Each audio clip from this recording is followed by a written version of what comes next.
Okey murid-murid, buka muka surat 2. Dalam muka surat 2 ini, kamu akan belajar kemahiran mendengar dan bertutur. Unit 1, bakat istimewa. Tajuk, sayangi keluarga. Murid-murid perlu menyebut pelbagai jenis ayat dan ragam ayat dengan betulnya. Baiklah murid-murid, ikut cikgu mengujar dialog bersama-sama. Sayangi keluarga. Amar, tolong buka pintu. Ayah kamu sudah pulang. Baik, Ibu. Apakah yang kamu dan adik kamu lakukan hari ini, Amar? Banyak aktiviti yang kami lakukan bersama-sama, Ayah. Kami membaca beberapa buah buku cerita. Adik juga saya ajar melukis. Adik telah melukis 2 keping gambar. Bagus, Amar. Masa lapang kamu berdua perlu diisi dengan aktiviti yang bermanfaat. Bimbinglah adik kamu agar dia dapat mempelajari kemahiran yang berguna. Ayah, lihatlah lukisan Irfan. Irfan sungguh pandai melukis, Ayah. Wah, cantiknya. Murid-murid, dalam dialog tadi, kamu telah menyebut pelbagai jenis ayat dan ragam ayat. Murid-murid tahukah apa itu jenis ayat dan ragam ayat? Jom kita belajar. Jenis-jenis ayat. Dalam bahasa Melayu, terdapat 4 jenis ayat, iaitu ayat penyata, ayat tanya, ayat seruan dan ayat perintah. Yang pertama, ayat penyata. Apa itu ayat penyata? Ayat penyata ialah ayat yang diucapkan dengan maksud membuat satu penyataan, iaitu untuk menyatakan atau memberi keterangan tentang sesuatu. Contoh ayat penyata. Yang pertama, Nadia seorang jurugambar. Kedua, penjual sayur itu sentiasa tersenyum. Ketiga, Abdullah sedang tidur. Keempat, bunga ros itu harum baunya. Kelima, Dewan Bahasa dan Pustaka terlibat dengan pembinaan dan pengembangan bahasa. Kesemua ayat penyata mesti diakhiri dengan tanda titik noktah pada belakang ayat. Okey, jadi kamu boleh lihat di belakang ayat penyata ini mesti ada tanda titik noktah. Seterusnya yang kedua ialah ayat seruan. Apa itu ayat seruan? Ayat seruan ialah ayat yang diucapkan dengan nada atau intonasi seru untuk tujuan melahirkan suatu keadaan perasaan seperti takut, marah, takjub, geram, sakit dan sebagainya. Jadi, ayat seruan mesti ada unsur-unsur perasaan. Dalam tulisan, intonasi seru digambarkan dengan tanda seru atau tanda seruan yang diletakkan di akhir ayat. Sama ada ayat itu didahului oleh kata seru ataupun tidak. Kata-kata seru yang biasa kita gunakan dalam ayat antaranya ialah seperti oh, amboi, wah, cis, aduh, syabas dan sebagainya. Contoh ayat seruan. Yang pertama, amboi, garangnya kakak kamu itu. Kedua, wah, besarnya rumah kamu. Ketiga, syabas, kamu berjaya menewaskan saingan kamu itu. Keempat, cis, tak kusangka kau musuh dalam selimut. Kesemua ayat seruan atau ayat seru mesti diakhiri dengan tanda seru. Okey, itu simbol tanda seru iaitu I terbalik. Okey, seterusnya ayat tanya. Apa itu ayat tanya?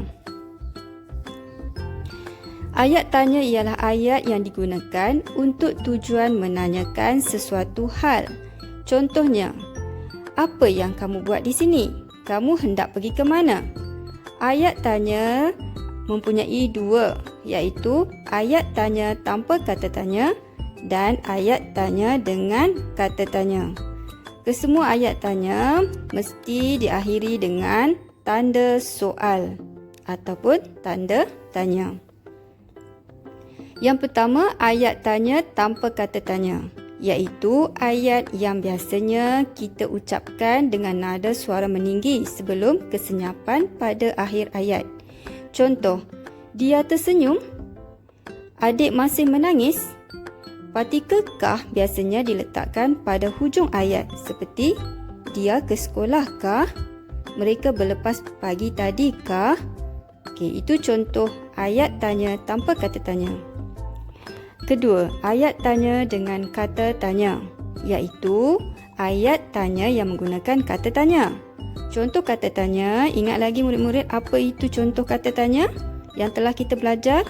Contohnya ialah apa, siapa, berapa, mengapa dan bagaimana. Ayat tanya dengan kata ganti nama tanya. Contohnya kata tanya apa, siapa, mana. Contoh kata tanya apa. Benda itu apa? Siapa? Gurunya siapa? Kata tanya mana?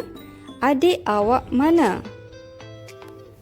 Okey, seterusnya ayat tanya dengan frasa sendi nama tanya, iaitu mesti ada kata sendi nama. Ayat ini terdiri daripada frasa sendi nama tanya. Contohnya di mana? Tuan tinggal di mana? Dari mana?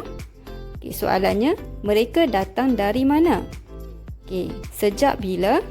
Penyakit ini merebak sejak bila? Okay, seterusnya kita buat soalan dengan menggunakan kata tanya bagaimana dan dengan siapa. Okay, seterusnya ayat perintah. Apa itu ayat perintah?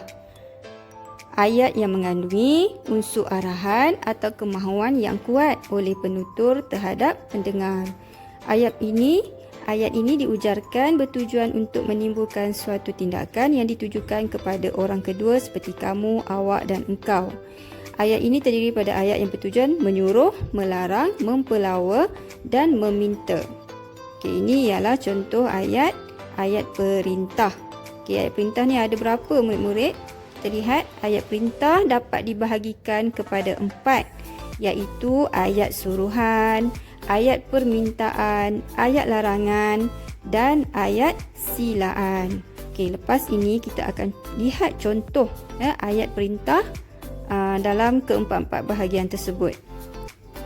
Okey, yang pertama, ayat perintah jenis ayat suruhan. Ayat ini menyuruh untuk menimbulkan sesuatu tindakan arahan kepada pendengar. Okey, contohnya, tutup pintu itu. Jadi ayat ini terdiri pada subjek, iaitu sebagai kata ganti nama diri orang kedua, diikuti predikat. Okey, kita lihat seterusnya. Contoh, ayat yang sama boleh dilengkapi oleh subjek seperti berikut. Awak tutup pintu itu. Dia bagi perintah. Awak sebagai subjek, tutup pintu itu ialah predikat. Okey, seterusnya ayat perintah jenis suruhan, partikel lah turut digunakan. Contohnya, tutuplah pintu itu.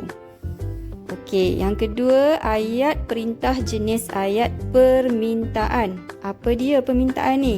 Okey, contohnya kata permintaan seperti minta dan tolong dengan tujuan memohon permintaan dan pertolongan. Jadi ayat permintaan ni dia ada dua perkataan, minta dan tolong. Okey, contoh ayat permintaan. Yang pertama dengan menggunakan kata minta. Okey, A. Minta tuan-tuan jelaskan yuran persatuan. B. Minta tuan benarkan kami masuk. C. Minta kamu semua bertenang. Okey, yang kedua perkataan tolong. Tolong tutup pintu depan itu. B. Tolong selesaikan pergaduhan ini. C. Tolong hantarkan jawapan sebelum hari Ahad. Okey, ini ialah jenis ayat permintaan yang menggunakan minta dan tolong. Okey, seterusnya ayat perintah jenis ayat silaan, iaitu untuk diucapkan untuk menjemput atau mempersilakan seseorang. Lazimnya digunakan pada permulaan ayat. Okey, menggunakan kata silaan seperti sila dan jemput. Ayat ini boleh dilembutkan dengan menambah kata penegas lah. Contoh ayat nombor 1. Silalah lapangkan masa untuk menghadiri majlis persyukuran tersebut. Kedua, jemputlah duduk di bangku yang disediakan di ruang tamu. Bentuk-bentuk ayat silaan atau dan juga permintaan biasanya tidak membawa pengertian yang negatif. Okey, ayat silaan dan ayat permintaan ni dia tak ada pengertian yang negatif sebagaimana yang terdapat dalam jenis ayat larangan. Okey, ayat larangan dia negatif ya. Ayat silaan dan permintaan positif. Okey, contoh ayat larangan. Ayat larangan artinya ayat yang menggunakan kata larangan. Okey, kita lihat apakah kata larangan dalam ayat larangan.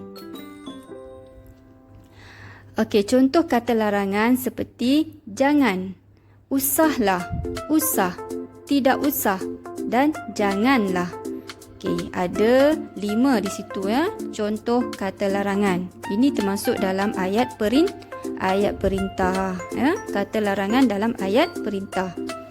Contoh ayat larangan yang tidak menggunakan kata larangan. Contohnya dia tak ada kata larangan ya. Dalam ni tak ada kata larangan jangan ataupun usah. Contohnya dilarang merokok. Dilarang merokok ialah ayat larangan tapi tak guna kata larangan. Okey, seterusnya contoh ayat larangan. Jangan duduk di sini. Janganlah menangis. Usah kau pedulikan dia. Usahlah dikenangkan lagi perkara itu. Contoh ayat larangan ini menggunakan kata larangan jangan dan usah. Murid-murid, mari kita lihat ayat yang pertama. Amar, tolong buka pintu. Apakah ayat ini, murid? Ayat ini ialah jenis ayat perintah. Ayat ini menggunakan perkataan tolong, iaitu ayat perintah jenis permintaan. Seterusnya kita lihat ayat yang kedua. Apakah yang kamu dan adik kamu lakukan hari ini, Amar? Ini ialah jenis ayat tanya. Ayat tanya ini menggunakan kata tanya apakah. Amar, tolong buka pintu. Apakah ayat ini, murid? Ayat ini ialah jenis ayat perintah. Ayat ini menggunakan perkataan tolong, iaitu ayat perintah jenis permintaan. Seterusnya kita lihat ayat yang kedua.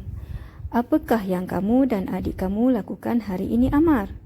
Ini ialah jenis ayat tanya. Ayat tanya ini menggunakan kata tanya apakah. Kita lihat ayat yang seterusnya. Banyak aktiviti yang kami lakukan bersama-sama, ayah. Okey, ini ialah jenis ayat penyata. Ayat penyata diakhiri dengan tanda titik noktah. Baik, kita lihat ayat yang seterusnya. Adik telah melukis 2 keping gambar. Murid-murid tahu apakah ayat ini? Ini ialah ayat aktif. Murid-murid melihat pada kata kerja melukis yang menunjukkan ayat ini adalah ayat aktif. Seterusnya, masa lapang kamu berdua perlu diisi dengan aktiviti yang bermanfaat. Kita lihat kata kerja diisi. Ini ialah jenis ayat pasif. Ayat yang seterusnya. Wah, cantiknya. Apakah ayat ini, murid-murid? Ya, ini ialah ayat seru. Ayat ini mempunyai tanda seru pada akhir ayatnya.